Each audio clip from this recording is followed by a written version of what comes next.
Live, News 8 at 6 starts now. The latest on a multi-vehicle crash on I-95 southbound that sent several people to the hospital. Some are injured critically. We're live with the latest on the accident that backed up traffic for miles this afternoon. Also, local police officers heading to Dallas to salute their fallen brothers in blue. And we'll show you how communities here are thanking police departments in Connecticut. We are following breaking news out of Branford for you tonight. 7 people are hospitalized, including a child, after cars collide on I-95. Good evening, I'm Ann Nyberg. I'm Darren Kramer in for Scott tonight. The roads are open again now after big delays earlier this afternoon. That crash happened around 1:30 this afternoon right near exit 54 on the southbound side of the highway. News 8's Jason Newton spoke with rescue crews about that scene. We've learned that a child was actually seriously injured and trapped inside one of the 7 vehicles involved in today's crash. It took almost 30 minutes to get the kid out of there. But now, if you want to take a look behind me, traffic is back flowing. It's business as usual for this time on a Monday. But just before 1:30 this afternoon, the accident call came in. Both the Branford and the East Haven fire departments responded to find a difficult scene with 7 cars involved, spread over several hundred feet. 3 people were trapped inside 2 of the vehicles. Both fire departments had to use the jaws of life to cut open the cars and get those people out. Once again, one of those trapped and seriously injured was a child. The deputy chief tells us some of the challenges they encountered while responding to today's call. We transported 7 patients total on 4 ambulances from American Medical Response, 3 of the ambulances from Branford Fire Department. 2 of the patients were critical condition. 3 of the patients had to be extricated or cut out of the vehicles. Now, we don't know the age of the child that was seriously injured and trapped inside that vehicle. We also don't know what exactly caused today's crash. State Police is now handling that investigation. For now, reporting in Branford, Jason Newton, News 8. For the latest on that story and to check out our traffic cameras anytime, just head to our website at WTNH.com. Now to the latest on the investigation into the deadly Dallas shootings that claimed the lives of 5 police officers. Dallas police are looking into all threats to their department as credible right now, as investigators are looking over more than 170 hours of body cam video as well as police dash cam video to try to piece together the night of the attacks. Dallas Police Chief David Brown, says that police across the nation are spread too thinly. What we're doing, what we're trying to accomplish here is above challenging. We're asking cops to do too much in this country. We are. We're just asking us to do too much. Every societal failure, we put it off on the cops to solve. Not enough mental health funding. Let the cop handle it. Not enough drug addiction funding. Let's give it to the cops. The chief says he may demand counseling for officers affected by this to make sure they get the help they need. Other departments will be in Dallas helping out when President Obama comes there to visit tomorrow. As the nation mourns the loss of 5 Dallas officers, Lauren Aarons, Michael Kroll, Michael Smith, Brent Thompson, and Patrick Zamarripa, Connecticut police departments are showing their support for their fallen brothers. Tina Detel has more on the officers from Middletown's police department who will be sending representatives to show solidarity. Here in Connecticut, there is a certain sadness among police officers as they remember their brothers and sisters in Dallas. Now, we spoke to several police departments who say they would like to send officers down to the funerals, but because of money and manpower, they just can't afford it.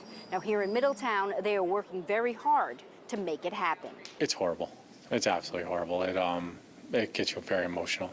Officers Frank Skirpo and Anthony Knapp are 2 of Middletown's finest who are trying to get to Dallas. We are getting airline quotes. We are getting hotel quotes. It's a cost the officers themselves are willing to pay to show their support, just as Texas officers have done at police funerals as near as New York. And one thing that you notice when you go to these funerals is that you will see agencies from all over the world, including Texas, which has a big showing. And that showing means a lot, especially from so far away. And you can just imagine that your best friend or your shift buddy was murdered, and it's got to be tough on them. When you're looking at the families, the children, and the spouses, you cannot cry. It's impossible. If anyone wants to support their efforts, they can donate to the Middletown Police Benevolent Association. The deaths in Dallas hit home for these officers who lost one of their own 16 years ago. When the anniversary comes around, it's just tough for the officers that were here, that were his friends. You can see it in their faces. I can still remember the knock on the door, and it was tough to get that information that Sergeant Dingwall did lose his life. Sergeant George Dingwall was a Middletown officer who was killed in the line of duty back in 2000, and this department has made sure he will never be forgotten. In Middletown, Tina Detel, News 8. Police officers from Groton will be going to the funerals as well. They will leave on Wednesday. Coming up later in the broadcast, we'll show you how communities are reaching out to their local police departments to thank them for their service. News 8 will continue to follow the investigation into the Dallas shootings and the funerals as the officers are laid to rest. You will find more information on our Twitter and Facebook pages. ABC's World News will have more on the trauma surgeons who jumped into action that night, tried to save lives, and how they're feeling. That's at 6:30. New at 6 tonight, Milford police looking for a man who they say was acting suspiciously near a home on Cedarhurst Lane. Police say this man walked up to a house around 3 o'clock in the morning on 2 separate occasions. Last Thursday, and he was there again this morning. There's a pretty good look at this guy. Video surveillance captured these pictures. Police say he opened the screen door and even rang the bell. Take a look. The Yankees hat there. If you know who that is or have a tip, you're asked to call Milford Police. New at 6, Connecticut Secretary of State is launching a new website to connect with the public. When you log on now, you'll see a public meeting calendar. You just click on the calendar to find out what state agency will be holding meetings and what the agenda is. We have a link to that calendar on our website, WTNH.com. Some improvements at Mondo Ponds in Milford that will let more people enjoy nature there. Today, community members celebrated after changes were made to the 1.1 miles of trails there. The improvements helped widen the path, cleared some brush and trees, and even put some wood chips down on the path there. Those paths are home to nearly 180 species of birds and other wildlife.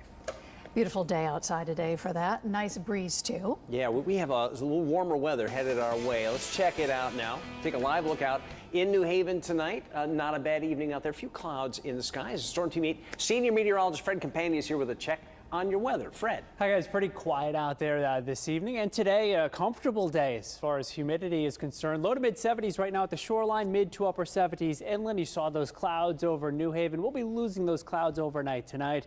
Comfortable with dew points in the 50s in most of the state. A little bit muggy as you get into far southeastern Connecticut with an onshore breeze right now. There are those clouds moving in, but we can kind of see the back edge of the clouds up here over New York State, and that's the clearing that'll move in overnight tonight for us. No rain in the forecast at all for this evening, just a few clouds drifting through. By midnight, it's in the low to mid 60s, pretty comfortable. Early tomorrow morning, upper 50s to low 60s inland and low to mid 60s at the shoreline. Nice little warm up for us tomorrow, getting back up into the 80s after a few relatively cool days over the past 3 days. So your evening planner, not much going on. Gradual clearing by 11 o'clock. That temperature should be right around 70 degrees. We'll talk about the warmth that arrives tomorrow and the muggy weather that is soon to follow. I'll have the 8-day forecast coming up.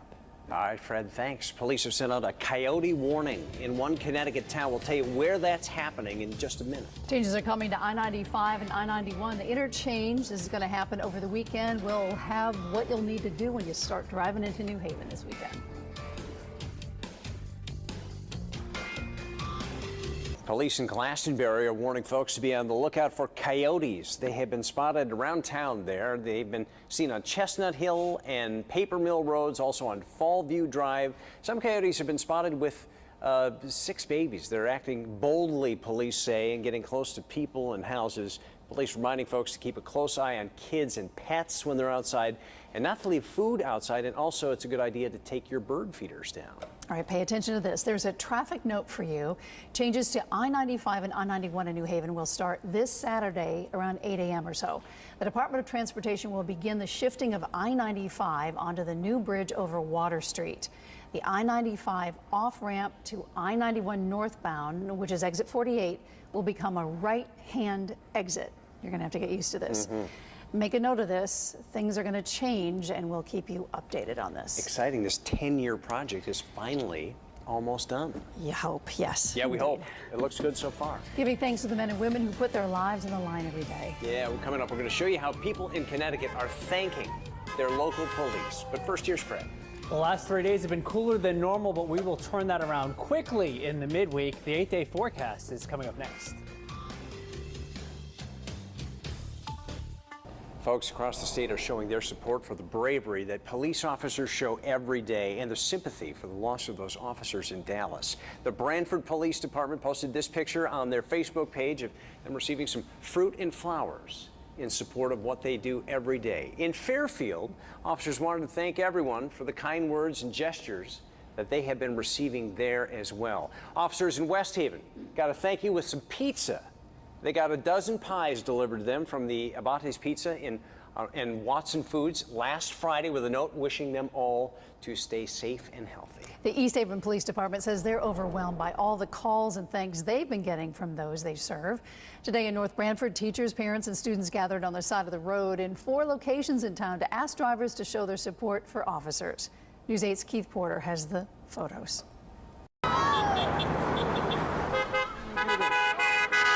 Mrs. Judy Bannon, who is a teacher here at Jerome Harrison Elementary School, she decided to go on Facebook and create a page.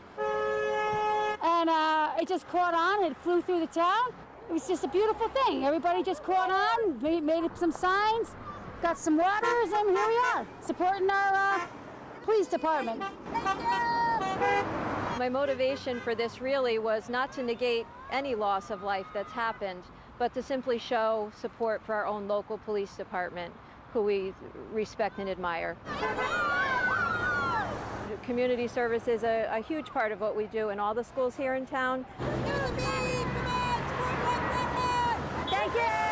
Thank you! Our community is amazing, and we have our children get involved in many activities like this, to show their support, to know that they're a part of the change that can happen in the world.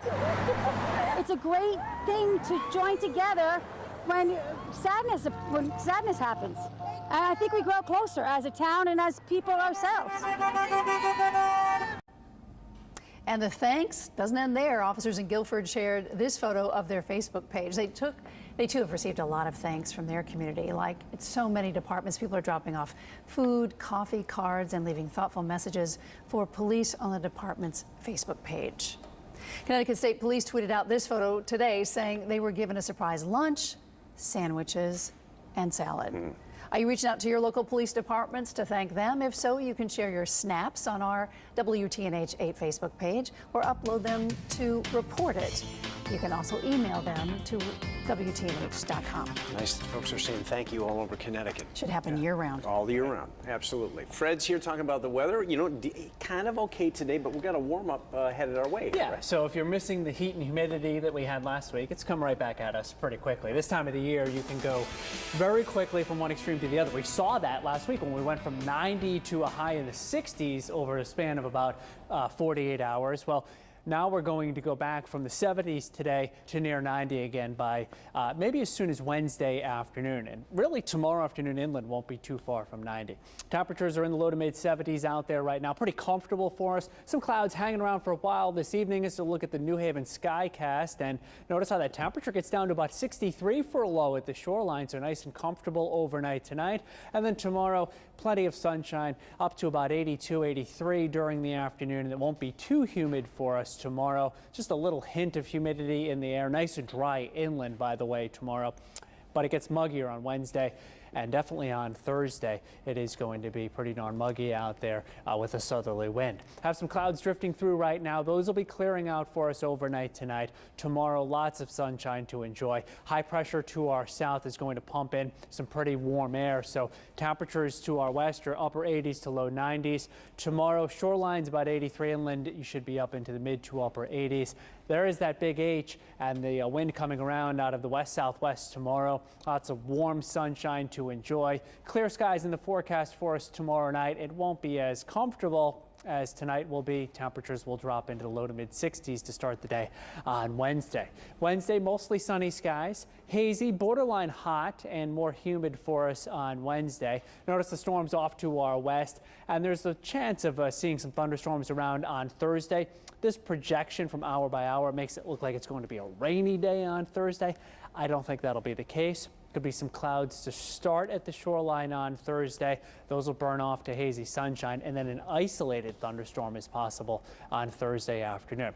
Clearing skies overnight tonight, comfy, 63 at the shoreline, about 58 inland. Not much of a breeze out there overnight tonight. A west-southwest wind tomorrow, warming things up quickly. Lots of sunshine, beautiful day. 83 at the shoreline, 88 inland. If you're on the beach tomorrow, that temperature will be right around 80 degrees during the afternoon. If you're on Long Island Sound, you have a southwesterly breeze, 5 to 15 knots, seas of a foot or two. Water temperature mid 60s to low 70s. High tide very early in the day and then again late in the day. And here's your shoreline 8-day forecast.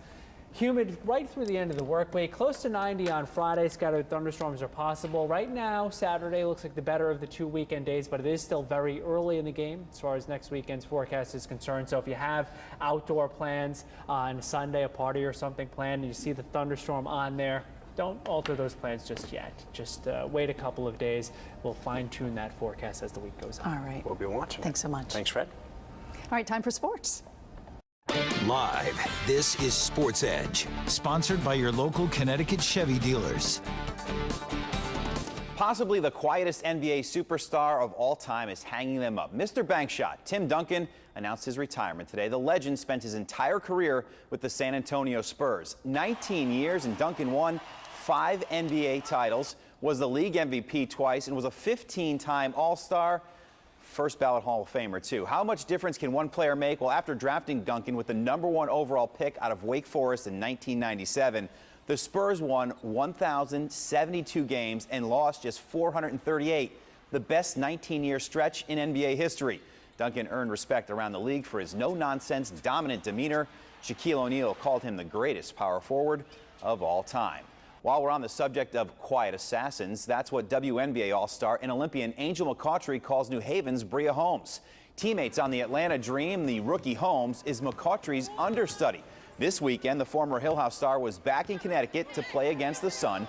Holmes came off the bench to play 9 minutes in relief of McCoughtry, who led all scorers with 26 points. Now, so far through the WNBA games, Holmes is averaging about 4 points per game and gaining confidence by the game. Shadowing the 7-year veteran is really paying off. You know, sometimes I just can't believe that I'm actually guarding her in practice, that that's actually my teammate, because I've always watched her since I started watching the WNBA. So, I mean, she's just a great person, and, you know, I just learn from every day from her, the things that she does on and off the court, especially in practice. She talks to me, she takes me to the side, pull me to the side, and tell me what I need to do. Bria's on her way. I just told her the other day, I said, just be patient, everything is coming. I said, you know, this can be your team in a few more years. She's really been learning the game, and she's very mature to be a rookie. Once she starts learning more and more and more, she's going to be great in this league.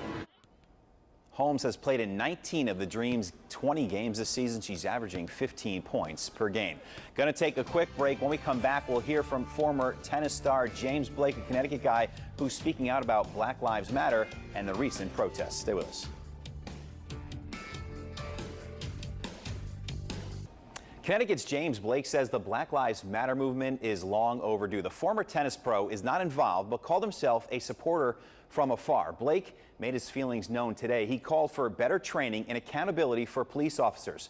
Last year, in this video you're seeing here, while waiting outside a New York City hotel, Blake was tackled by an officer to the ground. The investigation determined police used excessive force against Blake. Like many these days, he's urging change through peaceful protests. The racism is on front pages and headlines because of the violence that's taken place with the police officers, but it happens every day in business, it happens in sports, it happens in every other arena. It's just when it's physical violence is when it's the most notable and the most pinned for headlines. Like many athletes, Blake now speaking out on the movement. We'll see James in about a month. He'll be back in New Haven for the Connecticut Open will be taking part in that men's exhibition with Andy Roddick, John McEnroe, and Marty Fish. All right, John, thanks very much. All right, John, thanks. Fred's got one more check on your forecast. Yeah, a few clouds around over this evening and then clearing after midnight tonight. It will be pleasant overnight with the temperature dropping into the upper 50s to low 60s. Warm and humid weather returns in the midweek. We're looking all the way ahead, though, to the weekend. It is early in the game, but this is how it's shaping up. Saturday, about 88 degrees, plenty of sunshine out there, and really not that humid for us on Saturday. Little dip in humidity that starts to come back at us on Sunday. Could be some scattered showers and some thunderstorms around on Sunday. The high temperature will be around 83 degrees. It's some point this weekend we're probably going to have a disturbance come through and threaten us with some showers and storms. That's why I'm saying it's early in the game. The timing on that is what we'll figure out over the next couple of days. All right, thanks so much. Fred, thanks. Thanks for looking in. You can always get the latest news, weather, and traffic online anytime, WTNH.com. More news tonight at 10 and 11. We'll see you then. Have a great night. Good night.